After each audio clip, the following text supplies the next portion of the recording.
Welcome to As the Story Grows. I'm Brian Patton. Today I'm stoked to share my chat with Tracheotomy frontman Simon Mariante.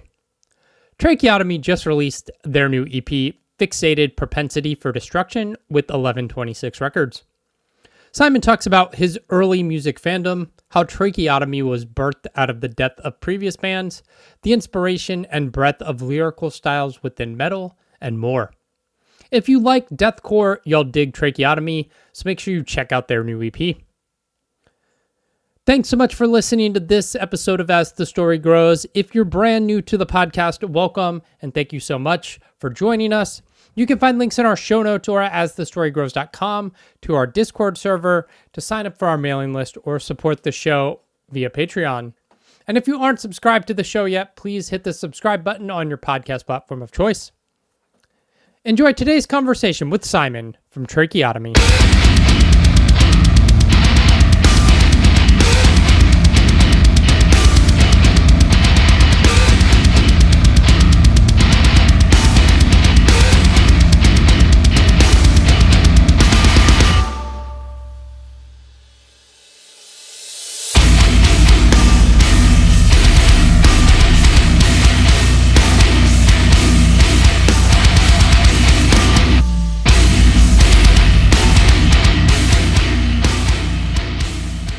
You know, I actually flew in from Nashville last night and I got in at like 1 a.m. I haven't really been outside yet, but it's probably like 89, like 100% humidity or something. Yeah. I don't plan on being outside. Like, I don't know, maybe till later. Sun sets in nicely. Nice. Yeah, I'm up in DC and it's, the heat index, it's over 100 every day for the last week. It's kind of crazy. It sucks. Yeah. I don't know. Yeah, it gets humid over there too, like Baltimore and Maryland area. So. Oh yeah. Yeah. It's great. Did you grow up in Florida? Yeah, I loved it. It was amazing. Yeah, like South Florida, the metro area was really cool. I don't really like living here so much now. That's why I was in Nashville. So I'm looking to move up there in like a month or so. Oh yeah. Is the whole band going or just you? Just me. Yeah. We're cool. All kind of spread out anyways, and like I barely see them anyways. So I think we'll be fine. Yeah. The way it seems like everybody just kind of writes separately, and then you kind of hash out in studio or when practicing. You're not having these like 4-hour band practice jam sessions to write songs anymore. Anyways, or everything's like planned out really far in advance. Yeah. We'll just like make the time for it and have like 3-4 weeks to prepare. So. Yeah. That's cool. You where, like in South Florida, like close to Miami or more north from Fort Lauderdale. Okay. So like between Fort Lauderdale and West Palm Beach. Nice. And it's great. It's way different than it was like 10 years ago. Yeah. But I still love it. Florida Panthers just won, so I'm like so happy that I got to happen in my lifetime and in like my last few moments living here. Like they got and it's been amazing since. Yeah. You a big hockey fan? Not really. I grew up in an era where the Panthers were so bad that games were like $11, $15 to go to because no one wanted to watch how terrible the team was. Yeah. So I would go to these games. I'm like, damn, our team sucks. And then they started getting better like the last 4 years. Yeah. And I started going and spending more money. And I don't regret it. I've been there since they were selling tickets for $11. So I love the Capitals, and like they were good when I was young, but then before Ovechkin arrived, they were horrible. And same thing, you go up $10 tickets, it was awesome. And then they got good, and I was like, I'm glad the team's good, but I kind of missed the cheap tickets and just being able to walk up and go to the games because now it's like $100 a pop, and I'm like, nope. To a game for under $100. Yeah. Never again, but I guess I'll be living pretty close to where the Nashville Predators play. Yeah. So I'll go check them out a few times with my Panthers jersey, obviously. Yeah. Not just because I'm moving. Yeah. What got you into music? I mean, there's so many ways I can answer this, but like heavy music, WWE. Oh yeah. Yeah, wrestling. Like who was it? CM Punk had Kill Switch Engage as his intro, which was crazy to me because we worked with Scott Lee, who was Kill Switch Engage's like manager at one point. Mm-hmm. And that just like blows my mind. That was the band that got me into. Like there's Code Orange did something with WWE. Yeah. There was more like dad rock or butt rock too in it, but it's like kind of getting into like heavier music. Some of it's like drop tune and like has a bit of like a with the vocals and something like that. And then I got into like making music when I got injured from my sports team. Okay. I was a soccer player and I had a pretty rare injury that required me to be home and just on the couch all the time.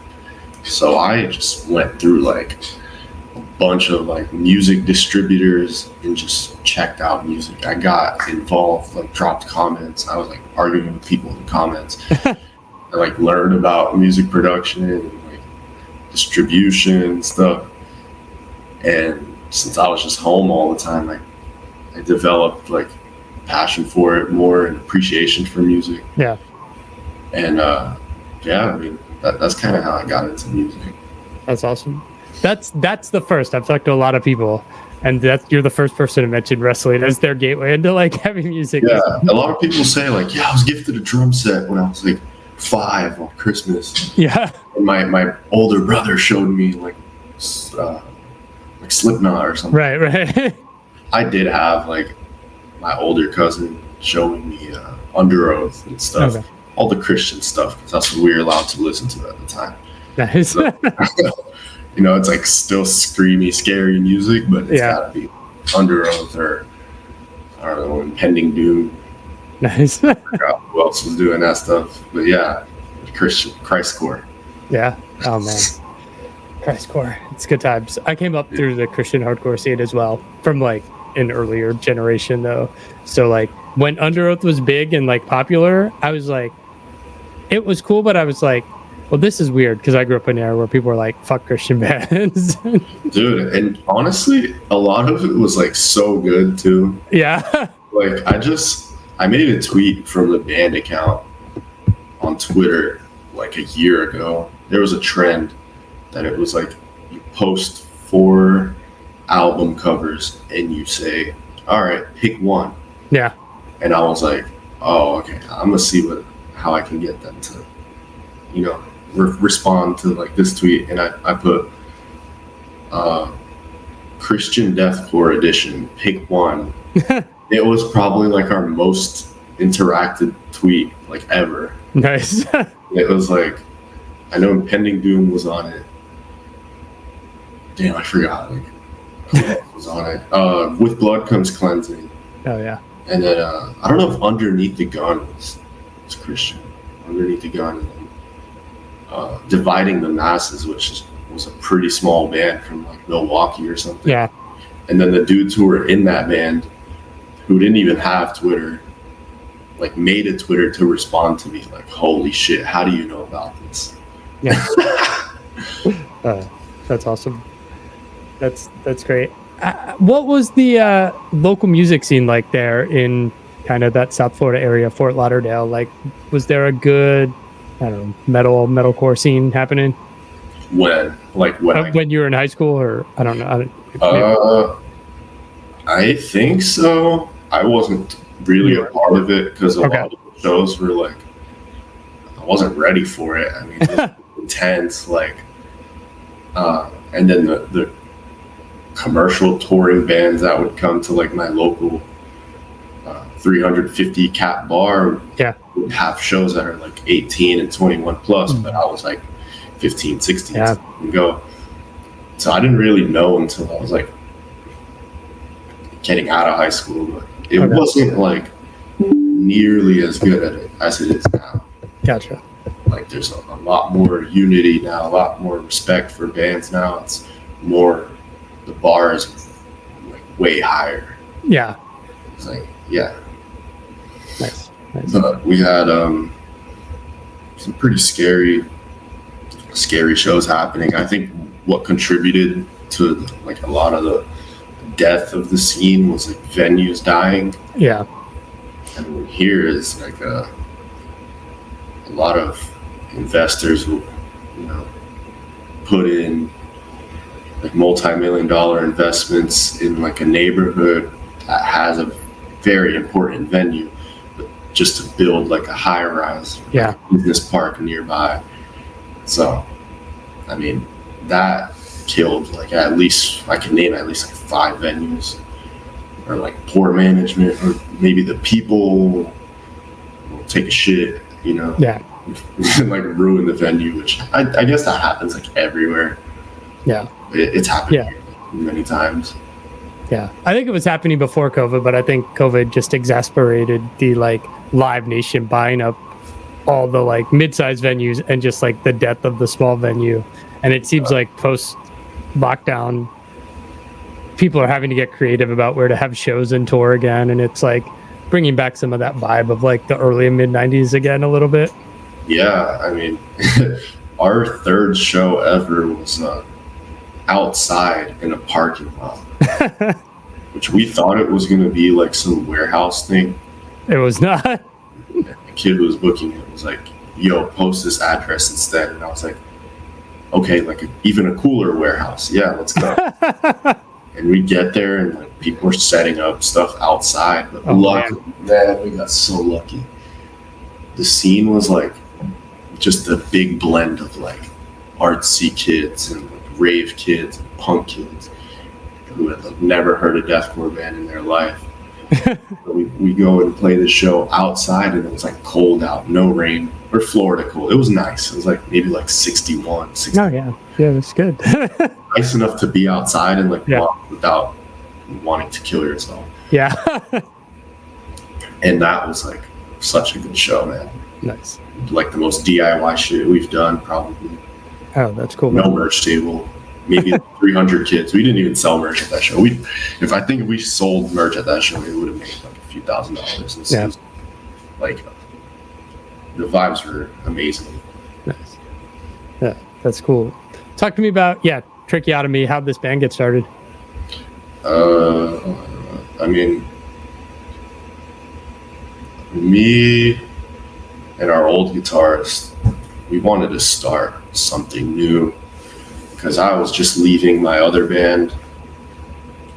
I was realizing like I don't think this fits my vocal style, and I would like to contribute more to like the writing and the concept and the art, you know. With my other band, like I didn't get to like have a say in any of that, so like would like to like start something new. So we did a bunch of phone calls, and we were like, what kind of band do we want to start? We want to start something like 2006 post-hardcore, or like Scrammed, or maybe like old deathcore, like a Whitechapel kind of vibe. Like, yo, that's it. Because my vocal style fit it, and I wasn't scared or nervous to like do any of that. But like, you know, in post-hardcore, you kind of have to risk your voice a little bit. Yeah. Rams, you don't really care about your voice. Just, yeah. I mean, we did a few calls. Shows weren't even happening. We did a few calls. We were just like, let's name it Tracheotomy. I was like, holy shit, that's it. So it was just like 3 of us to start the band. And then we got a few members who we're just bored and like wanted to be the band just to be the band. And then we started uploading videos to like Twitter and stuff, and it was getting pretty intense. Nice. A lot of views and a lot of likes and shares. So we dropped our debut single, and then like eventually some of the members were just like, this ain't for me, or I gotta like focus on this part of my life, like my other bands. we just kept it moving. After the debut single, we knew shit was gonna get real. Yeah. And then we started doing shows, and then did a second song, and then we started getting people's attention.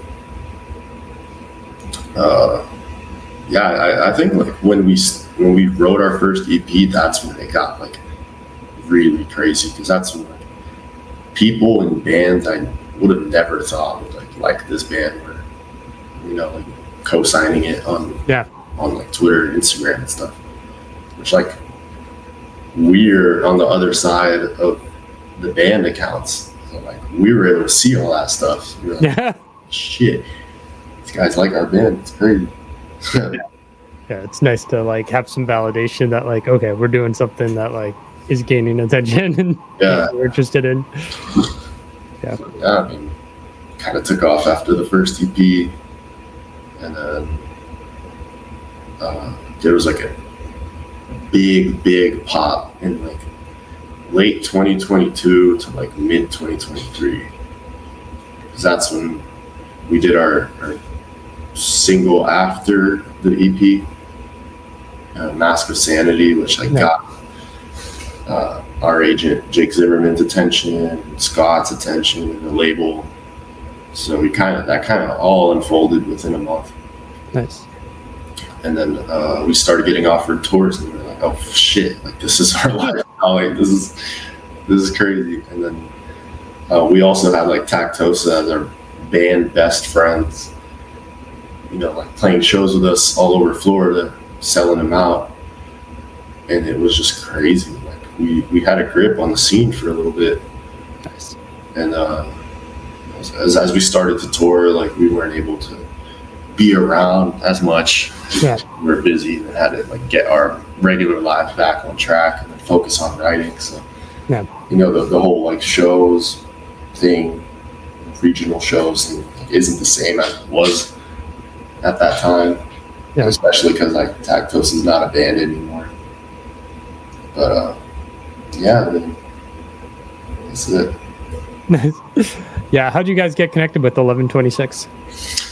Tom sent us an email, and I think we had gotten picked up by Jake before that. So Jake basically books tours, and we did a few calls with him, and that's when we were like, okay, yeah, we'd be interested in touring, and then we wanted to like submit us for a tour that was happening in the summer that sounded really good to us. And then I think a week after, Tom sent us the email, hey, we worked with 1126, here's what we've done, and let me know if you guys would be interested to get on a call, and we'll talk about some stuff. We want to pick you guys up. So we looked through it, we did a lot of thinking, we asked a lot of people, like, you know, this is a good idea, and we ended up going through with it. And so yeah, I mean, that's how we got connected, and it's been good to be on a label. My favorite part is kind of like organization, you know. Yeah. They kind of just pay the guys we record with. You know, that's takes a lot of pressure off of us.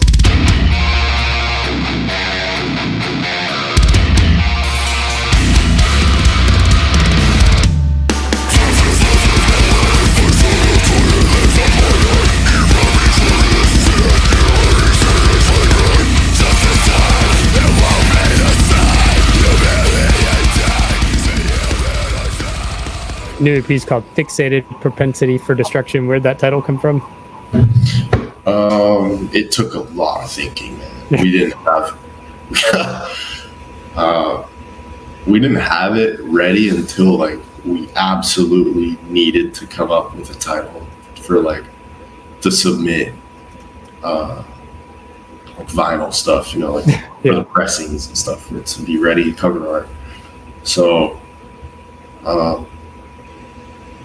I just sent in the chat, I was like, yo, look through all the lyrics and come up with a bunch of names that you would like. And we came up with 2 EP titles that we had to change twice because everything exists already.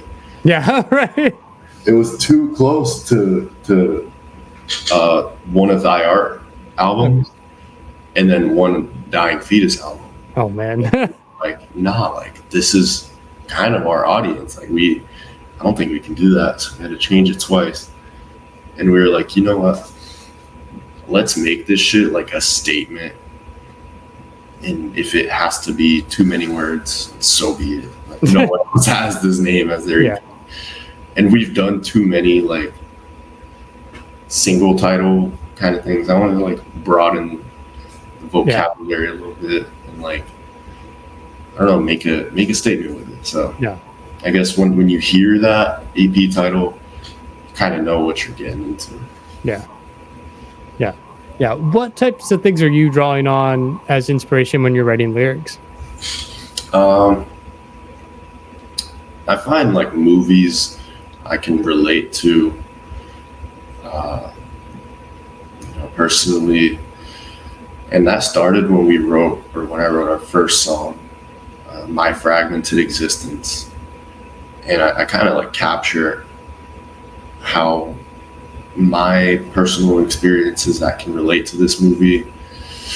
I kind of just put it together in a way where it's just my experiences like into the song. And I like to capture a lot of like the anger into the music, because I mean that's like when people don't really know about metal, the first thing they think is like, wow, this is like angry. Why are they so angry? I mean, and I think it's a great outlet for a lot of people. A lot of people find it relatable. It gets deep sometimes. So like, I like to just sometimes yap about, hurting people or some shit like that. But sometimes I like to, say what really I'm thinking about all the time, what I've been through in the past, like, capture it into a song, like like the stages of grief. This is the anger part. The new EP is like probably it's our most pissed off music. I don't know if you've heard the first 2 songs that have come out off of it already. I've got to hear the whole EP.